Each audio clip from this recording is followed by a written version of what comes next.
आकाशवाणी सांगली केंद्र.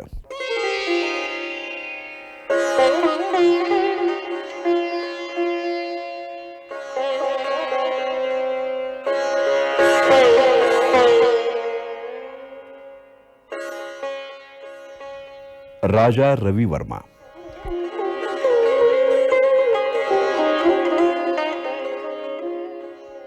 रणजित देसाई यांच्या कादंबरीवर आधारित 13 भागात नभोनाट्य प्रसारित करत आहोत. आज त्याचा 9वा भाग.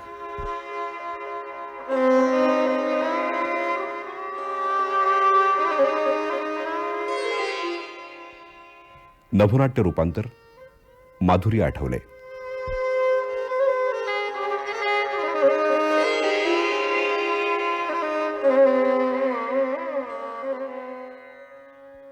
सादर करते शशी पटवर्धन.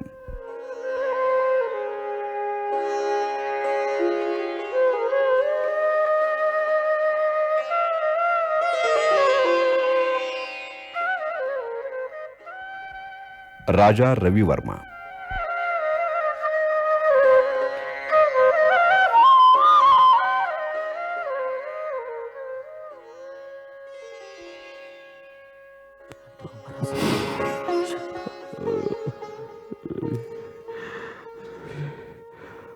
तुझ्यासारखं निरागस जीवन आमच्या हाती आलं, ते आम्ही वाढवू शकलो, फुलवू शकलो. त्याचा अतीव समाधान वाटत. आता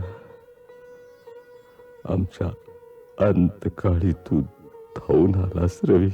महाराज, यासारखं भाग्य कोणतं?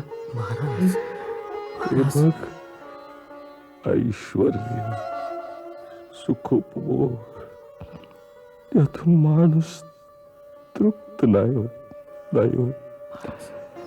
त्यासाठी आणखी काही लागतं. रवी, ते तू मिळव. मोठा हो, कीर्तिमान हो. महाराज, जरा तुझा हात पुढे कर रे. या महाराज.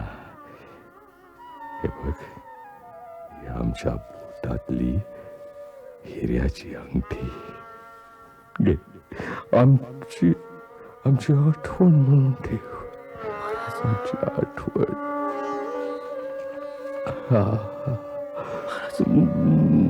महाराज, आपण शांत पडावं महाराज, शांत पडावं महाराज. ठीक आहे.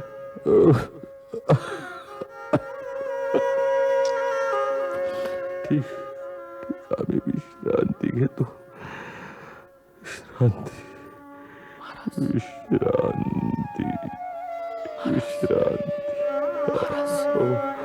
रवी, शांत हो.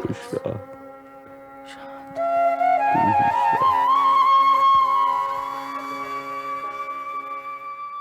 महाराज तिरुवाल यांच्या प्रकृती अस्वास्थ्यामुळे खचून गेलेले रवी वर्मा मुंबईला स्थायिक झाले. तिथं त्यांच्या आयुष्यात सुगंध आली. सुगंधाचं अभिजात सौंदर्य रवी वर्म्यांच्यातल्या चित्रकाराला एक आवाहन ठरलं. यातूनच एका नव्या संघर्षाला सुरुवात झाली. राजा रवी वर्मा.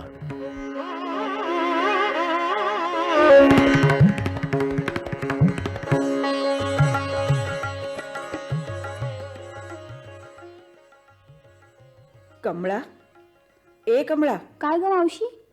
काय ग? काय? आज 8 दिवस बघतेय. का ते? तुझी मालकीण अशी घुम्यासारखी कशाने झाली ग? अगं, तब्येत तर चांगली दिसतेय, पण खाण्यापिण्यात लक्ष नाही. नेहमी सारखी हसत खिदळत, चेष्टा मस्करी करत, घरभर धावणारी पळणारी ही सुगंधा एकदम अशी मुकी कशानं ग झालीये? अगं व्हायचंच काय? अगं सारखी माडीवरच्या खोलीत कोंडून घेऊन काय करत असते?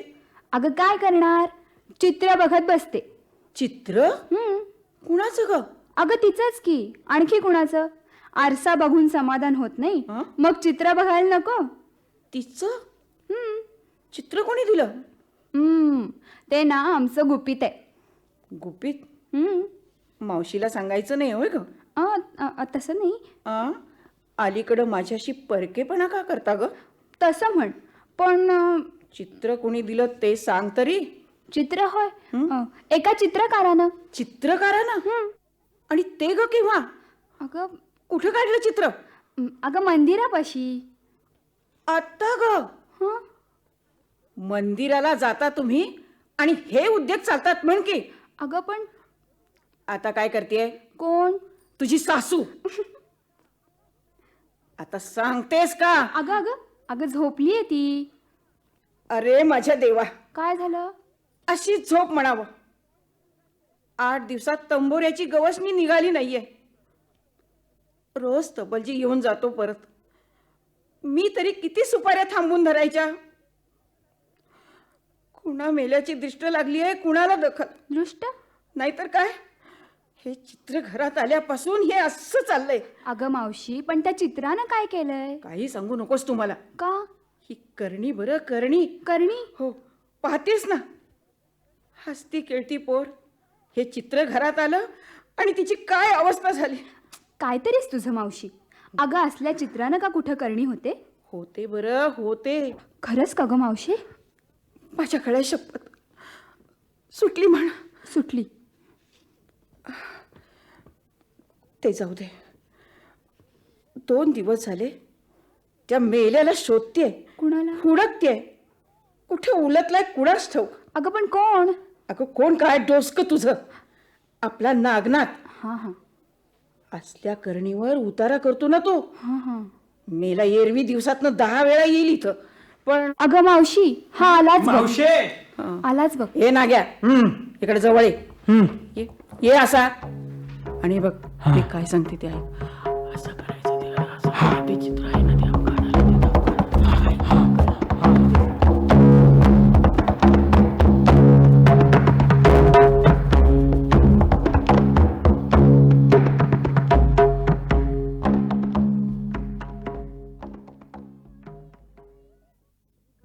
कमळे.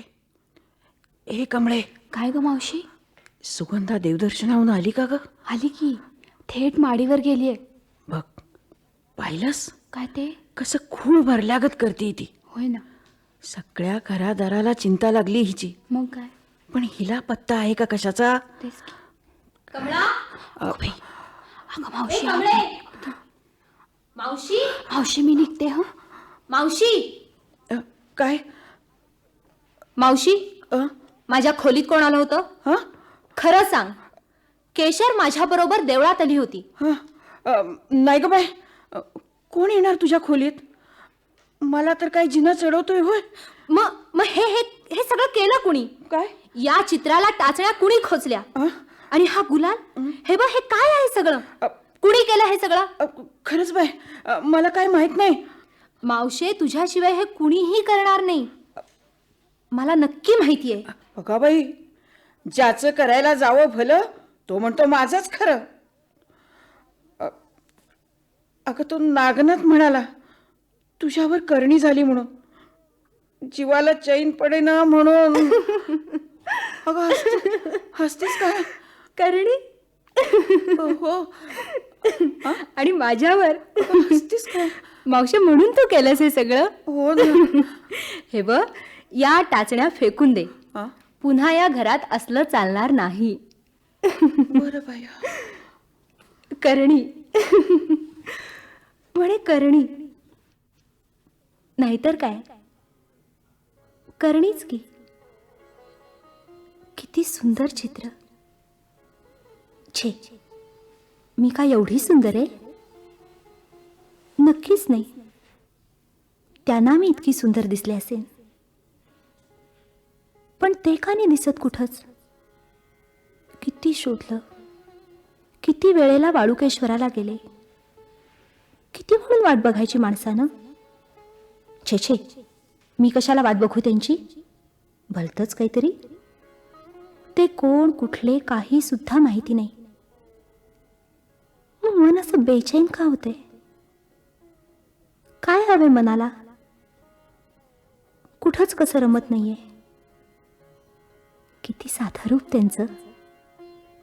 जरीचं धोतर, उपरण, भस्माचे कपाळी पट्टे, सावळं रूप. इतकं साधं रूप आपल्या मनात इतकं ठसून राहील. हे डोळे कुणाची वाट बघतायत? कान कुणाच्या पावलांची चाहूल घेत आहेत? मन मन कुणासाठी हुरहुरतंय? त्यांना आपली आठवण तरी येत असेल का? खरंच करणी ही तर नसेल? करणीच, शंकाच नको. ही त्या रूपाचीच करणी. बाईसाहेब, अहो तो सापडला. कोण? अहो तोच, देवळात ज्यानं तुम्हाला चित्र दिलं ना, तो. ते ते भेटले?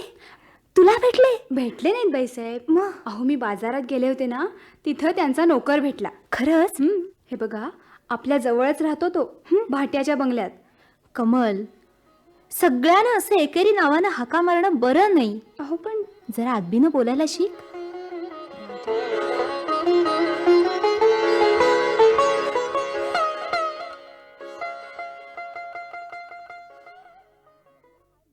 राजा रविवर्मांचा बंगला हाच का? हो. माझं जरा तुझ्या मालकांकडं काम आहे. बसा. मालक रंगशाळेत आहेत. इतक्यात येतीलच.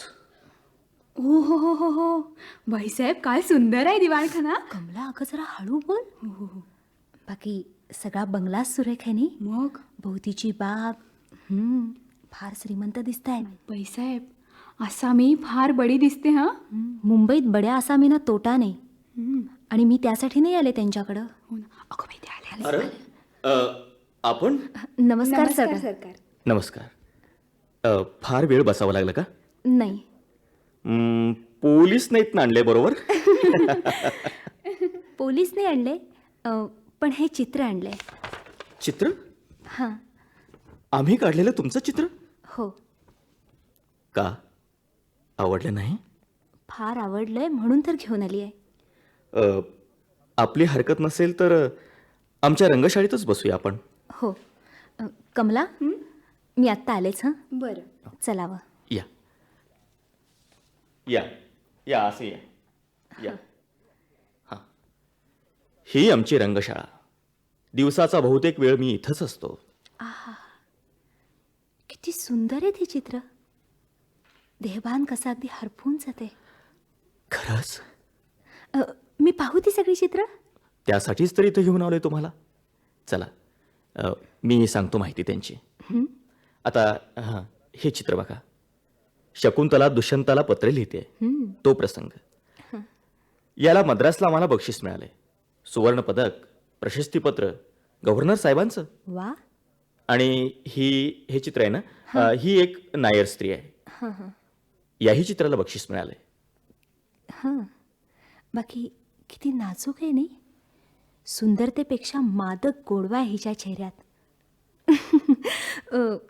खास चित्र असावं हे. तुम्हाला चित्र कसं पाहायचं ते कळतंय की. मी चित्रकार थोडीच आहे. हां, पण रसिक जरूर आहे. आहा, काय सुंदर चित्र आहे. नल दमयंतीचं. किती सुंदर दिसते. हे हंस दमयंतीचं. डोळे, सैरंध्री, हिचं नाक, द्रौपदी, चिवणी सीता आणि ही चाल. आहा, काय सुंदर चित्र आहेत ही. किती कमनीय बांधा आहे हिचा. आपण असे का पाहताय? तुमच्या चेहऱ्यावरचे दुर्मिळ भाव किती निरागस, सोज्वळ, एखाद्या देवतेसारखे. आजवर मी अनेक रूपवती स्त्रिया पाहिल्या. राजवाड्यात त्या असतातच. त्या किती दिमाखात जगतात हेही मी पाहिलंय. पण तुमचं सौंदर्य यापेक्षाही वेगळं आहे. तुमचा केशसंभार, भाऊक डोळे, नाजूक ओठ आणि हे धारदार नाक. आपला स्वभाव आग्रही आहे खरं ना? गोरी कांती पुष्कळा नसते, पण त्यावर ही अशी गुलाबी झाक इश्श, खरोखरच दुर्मिळ. माझं सौंदर्य वेगळं असेल ही, पण त्याकडे इतक्या निर्मळ आणि विशुद्ध नजरेनं पाहणारा आपल्यासारखा पुरुष त्याहूनही दुर्मिळ आहे. धन्यवाद. आम्ही काढलेल्या तुमच्या चित्रात काही कमतरता भासली? छे छे, बिलकुल नाही. मग चित्र परत का करत आहात? सौदानं ठरवताच ते घ्यावं हे मनाला पटत नाही म्हणून. म्हणजे त्यासाठी मंदिरात मी रोज वाट पाहत होते. असं हं. आपल्याला वाट पाहावी लागली याचं खरंच वाईट वाटतं. घरी होम हवन कुलाचार होते म्हणून मी रोज संध्याकाळीच मंदिरात जात होतो. पण आपण कसला सौदा करायला आला आहात? या चित्राची काय किंमत देऊ? किंमत? हां, अहो, मला चित्र काढावंसं वाटलं म्हणून मी ते काढलं. पण ते चित्र तुमचंच आहे. ते तुम्ही घेऊन जाऊ शकता. क्षमा करावी सरकार, मला आपला अपमान नाही करायचा. अहो पण आयुष्यात मी कुठलीच कधीच वस्तू फुकट स्वीकारलेली नाही आहे. हो, बाईसाहेब, या जगात कोणत्याही गोष्टीला काही ना काही मोल असतंच. हो, मलाही माहीत आहे ते. तुमच्या काढलेल्या या चित्राला सुद्धा मोल आहे, मी नाही म्हणत नाही. मग पण ते तुम्हाला परवडणार नाही. आपण सांगावं तर खरं, मोल परवडलं तर ठीकच, नाहीतर हे चित्र मी इथंच ठेवून जाईन. मोल द्यायची तयारी आहे? म्हणून तर विचारायचं धाडस करतीये ना. पुराणातल्या समृद्ध कथांची चित्र काढावीत असं वाटतं. हं? नलदमयंती, हंस दमयंती, हं. सैरंध्री, द्रौपदी, सीता, ती लक्ष्मी, ती सरस्वती. पण मनातल्या त्या स्त्रिया कुठून मिळणार? कुठून मिळणार? आणि मी त्यांची चित्र रेखाटू कशी? का रूपाचं ते सामर्थ्य परमेश्वरानं तुम्हाला दिलंय. मला तुम्ही मला सहाय्य केलं तर माझी स्वप्न साकार होतील. मी तुम्हाला वचन देतो की चित्र काढण्यापलीकडे इतर कोणताही विचार माझ्या मनाला शिवणार नाही. पण माझ्या चित्राचं मोल द्यायचं असेल तर हे एवढंच द्या. मी थोडा विचार करते. अवश्य विचार करा, मला काही नाही. मात्र पहिलं चित्र काढणार ते वीणाधारी सरस्वतीचंच. तुम्ही गायिका आहात आणि सरस्वती ज्ञानाचं प्रतीक. मी माझं चित्र घेऊन जाते सरकार. पुन्हा केव्हा येणार?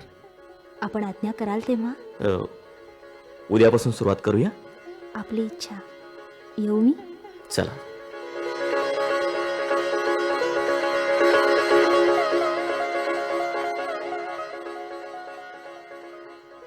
आपल्या चित्रविषयांसाठी सुगंधाचा मॉडेल म्हणून उपयोग करून रविवर्म्यांनी अनेक उत्तमोत्तम चित्रांना जन्म दिला. त्यांचं नाव सर्वदूर पसरू लागलं. तरी पण त्यांच्या मनाला झालेल्या जखमा अजूनही ताज्याच होत्या. एक दिवस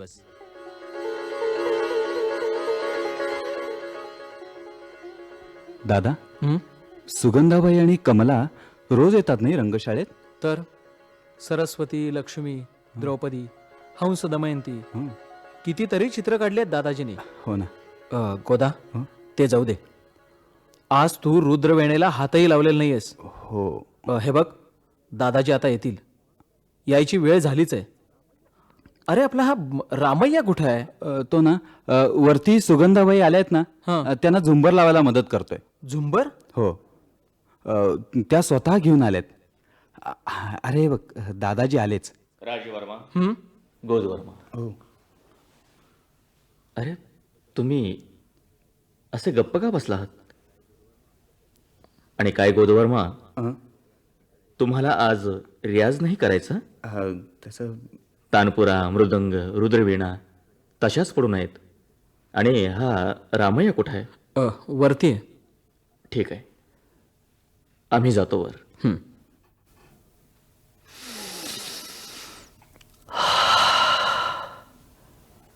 सुगंधा, सुगंधा, तू आली आहेस. तू दिसत नसलीस ना तरी मला माहिती आहे तू आली आहेस.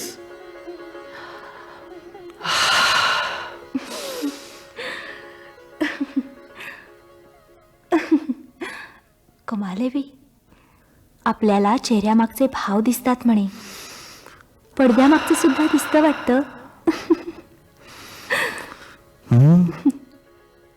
ज्याचं नाक तीक्ष्ण आहे ना, त्याला चाफ्याचा सुद्धा वास येतो. या अशा पडद्या आडून बाहेर या बरं.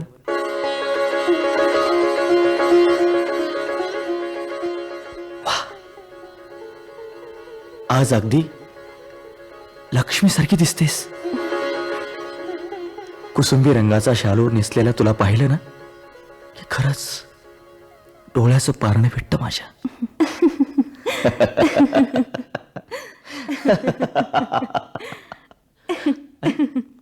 हे काय? या हॉलमधली ही चित्र इकडे तिकडे कोणी हलवली? आणि आणि काय हे झुंबर? रामय्या, रामय्या, रंगशाळेतल्या चित्रांची हलवाहल कोणी केली? आणि आणि हे झुंबर कुणी आणलंय? आणि हे इथं का लावलंय? सरकार, हे झुंबर मी आणलं. काय? कशाला? बाजारातून येत होते, दुकानात दिसलं. अप्रतिम आहे नाही? घेऊन आले आपल्यासाठी. म्हटलं रंगशाळेत हे किती सुंदर दिसेल आणि त्याच्या प्रकाशात चित्रही काढता येतील. पहा तरी कसं झगमगीत प्रकाशला येते. सुगंधा, सुगंधा, या क्षणी हे झुंबर या काठीनं छिन्न विच्छिन्न करून टाकलं तर नाही काय वाटेल तुला? सरकार असं का बोलता? माझं काही चुकलं का? सुगंधा, अगं भिवू नकोस, मी तसं काही करणार नाही. सुगंधा, अशी संशयानं का बघतेस माझ्याकडे? बघितलंस घामानं तुझं कपाळ किती डबडबलंय ते? वेडी आहेस. पण असं एकाएकी झालं तरी काय सरकार? माझ्या अंगाला तर मी कापरं भरलंय. सुगंधा, माणसाचं आयुष्य असंच एखाद्या अप्रतिम झुंबरासारखं असतं. फक्त 5 मेणबत्त्या तेवतायत, पण प्रकाशानं रंगशाळा तेजाळली आहे ही करामत या शेकडो लोलकांची आहे. कर्तृत्ववान माणसाच्या आयुष्याचं असंच असावं नाही. त्याला चांगले चाहते, इष्टमित्र, कुटुंबीय मिळाले तर त्याचं जीवन उजळून निघतं. पण दुर्दैवानं द्वेष, मत्सर यांनी कलावंताचं जीवन व्यापलं तर त्या पेटत्या मेणबत्तीला जळत राहण्यापलीकडं काय अर्थ उरतो? सरकार, आपण काय बोलता ते नाही मला कळत, पण माझ्या मनात एक प्रश्न येतो. झुंबरासारखं लखलखतं जीवन कितीकांच्या वाट्याला येत असेल? प्रत्येकाचं आयुष्य जर असं असतं तर जगात अंधाराला तरी जागा उरली असती का? खरंय सुगंधा, खरंय. अंधाराची किंमत ही अमोल आहे. तसाच माणसानं सुद्धा आयुष्यातला कोणताच रंग निषिद्ध मानू नये सरकार. नाहीतर आमच्यासारख्याने जगावं कसं? सुगंधा, सुगंधा, अगं कुठे मिळालं हे तुला ज्ञान? आमचं आयुष्यच आम्हाला ते देतं. फार जबर किंमत द्यावी लागते त्यासाठी. सुगंधा, मी असा वागलो म्हणून निराशा झाली ना तुझी? आम्हाला त्याची सवय असते. एखाद्या दिवशी मैफिल रसिकांनी तुडुंब भरलेली असते, त्यावेळी किती आनंद होतो म्हणून सांगू. अगदी खास मर्मबंधातल्या चिजा बाहेर काढाव्याशा वाटतात. रसिकांवर सुरांची बरसात करावी असं वाटतं. खळाळत्या आनंदात, वाहवाच्या जल्लोषात, टाळ्यांच्या कडकडाटात मैफिल संपते. रसिक दुवा देत निघून जातात. आणि मग एखादं जनावर रिकाम्या बैठकीचा ताबा घेतं. पैशाच्या आणि सत्तेच्या बळावर सरळ शरीराची मागणी सुरू होते. मनातलं लखलखतं झुंबर असंच तुटून फुटून जातं. सुगंधा, सुगंधा, असा अनुभव तुझ्या सुद्धा गाठी आहे? माझ्या सुद्धा म्हणजे? परमेश्वरानं अलौकिक रूप देऊन मला पृथ्वीवर पाठवलंय असं तुम्ही म्हणता. हो. पण जगाच्या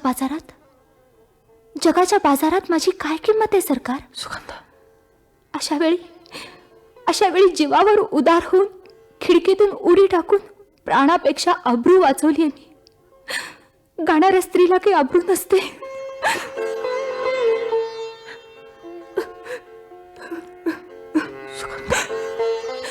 सरकार, गाणाऱ्या स्त्रीला अब्रू नसते का? सुगंधा, शांत हो सुगंधा. अगं तुला दुखावण्याचा माझा हेतू नव्हता. मला क्षमा कर सुगंधा. तुम्ही मला जवळ घेतलं. सुगंधा, सरकार, एवढ्या एका क्षणासाठी जगावंसं वाटतं. सुगंधा, आणि या क्षणाचं मोल साक्षात मृत्यू असेल ना, तर ते मोल मी हसत हसत चुकवेन. सुगंधा. पण सरकार, तुम्ही रागावू नका. मी झुंबर आणायला नको होतं. सुगंधा, सुगंधा, डोळे पुस. प्रेम करणाऱ्या स्त्रीचं हेच प्राक्तन असतं सरकार. काय सुगंधा, तू तू प्रेम? खरं? मीही कुणी काही वेगळी नाही सरकार. सुगंधा, हे झुंबर पाहिलं आणि राहावलं नाही. काय वाटलं आपल्या रंगशाळेची शोभा वाढवेल ते. आमच्या सारख्यांच्या नशिबी संसार नसतोच, पण मनाला हौसही नसावी का? सुगंधा, आपलं घर सजवावं, लोकांचं आगत स्वागत करावं, असं आम्हाला सुद्धा वाटतं सरकार. घर तर नाहीच, म्हणून या रंगशाळेत आणून लावलं. पण रामय्या तर म्हणत होता की तुझा बंगला ऐटबाज आहे म्हणून. 4 भिंतींनी घर होत नाही सरकार. तिथे जीव लावणारं कुणीतरी असावं लागतं. ते भाग्य मी घेऊन आलेच नाही. आई वारली, वडील तर माहीतच नाहीत. मावशीने एका म्हाताऱ्या पारशाला मला दिली. त्यानं मरताना मला उदंड संपत्ती ठेवली. बस, आणखी काही नाही. कुठलं घर, कुठला संसार, कोण आपलं? पण तुमच्याकडे चित्रासाठी यायला लागले ना, हरवून गेले. वाटलं होतं तुम्ही. सुगंधा, पण एवढ्या भाग्याची मीच अपेक्षा करायला नको होती. सुगंधा, भलत्याच पायरीला हात लावला मी. मला क्षमा करा सरकार. नाही सुगंधा, नाही. सुगंधा, आपण दोघेही समदुःखी आहोत. आपल्याच माणसांनी फेकून दिलेले. सुगंधा, आता ही संगत सोडायची नाही.